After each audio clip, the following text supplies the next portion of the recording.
Do you ever feel like you're playing all the right notes, but your solos still fall flat? You've watched countless videos that all claim to have the secret, only to offer just another set of notes to play. There's something missing. Here's the truth. Notes are the easy part. There are only 12 of them, and there's a right or wrong to them. If I play a B-flat major 7, and then add an F, it sounds great. And if I add an E-flat, not so much. So why doesn't that work? Because jazz isn't about the notes. Jazz is a feeling. Bill Evans told us that. What you're missing isn't theory, it's the feel. You've got to fill in the gaps: groove, articulation, phrasing, and story. Get these right and anything goes. Get them wrong, nothing works.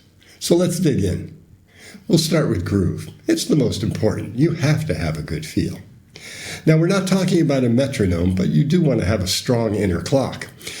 But it's really about locking into the feel and going with it. Sometimes it'll speed up, sometimes slow down, hopefully not too much, and you've got to be able to stay right there all the time. The two main grooves in jazz are swing and Latin. Swing should have a feel kind of like you're strutting down the street, whereas Latin is more like a march.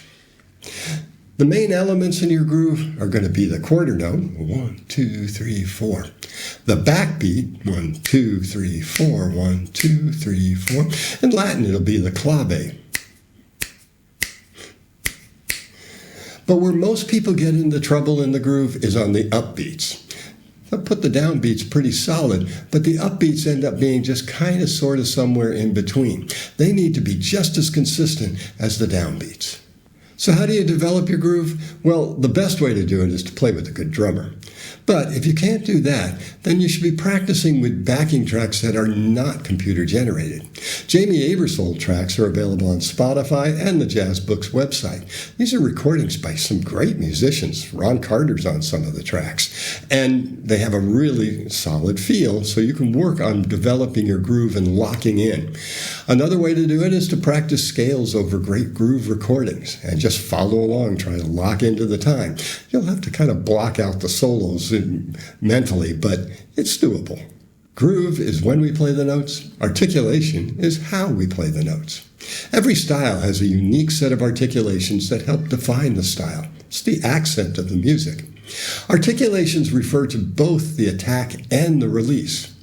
In jazz, we use them to shape the line. Much like talking, some notes are accented. When I say the word articulation, tick is accented, and lay is also accented, but not quite so much. This is how it shapes the word. We do the same thing in music.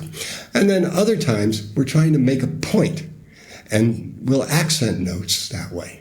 Now, there are 4 main attacks that we use: the scoop, the hammer-on, the pull-off, and the slide. For releases, the notes can either be long or short. For long notes, we can just let them fade out, or we can use falls. They can be either long or short, or deutz, which is the opposite. Now, short notes are short, but not too short. And the most important aspect is the upbeat quarter note. When we play a quarter note on the upbeat, it's going to be short. 1, 2, 3, 4.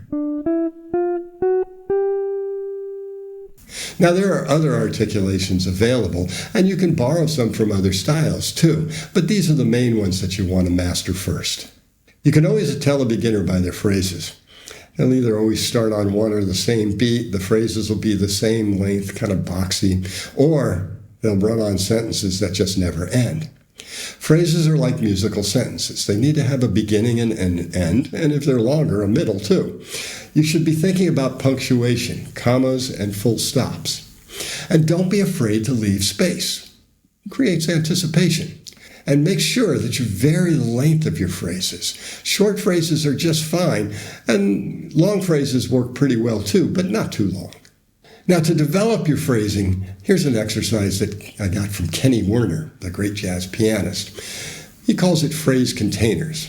And so what you'll do is you'll play a chord for one measure, and then you're going to respond with a phrase that fits into one measure. Now, you can play as many or as few notes as you want in that response.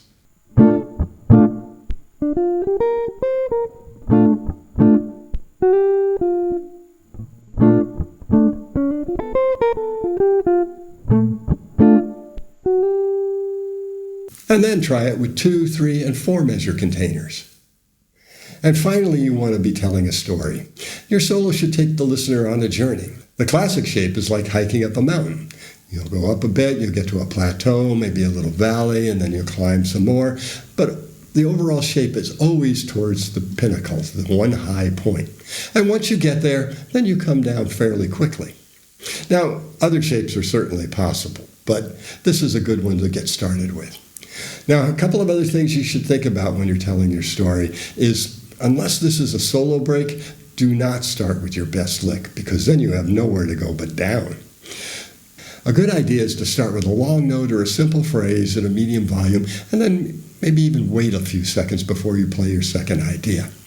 And also, you want to be practicing starting after measure 1. Very often, soloists will hang over into the first or second measure, and then maybe there's going to be some applause, so you don't want to try to start right away.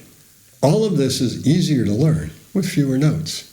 If you can play the pentatonic scale, you can be doing this in no time, and you'll start sounding pretty good quickly, and that's a lot more fun. You see, you don't want to go through sounding like a beginner again. Guitar isn't fun unless you're playing music. As Pat Metheny told us, if you play with good time and feel, you can play with just about anything. And so the pentatonic scale works fine. It's kind of a blunt tool. You're not going to really be making the changes, but you're not going to clash either. And once you get it, adding the notes is a lot easier.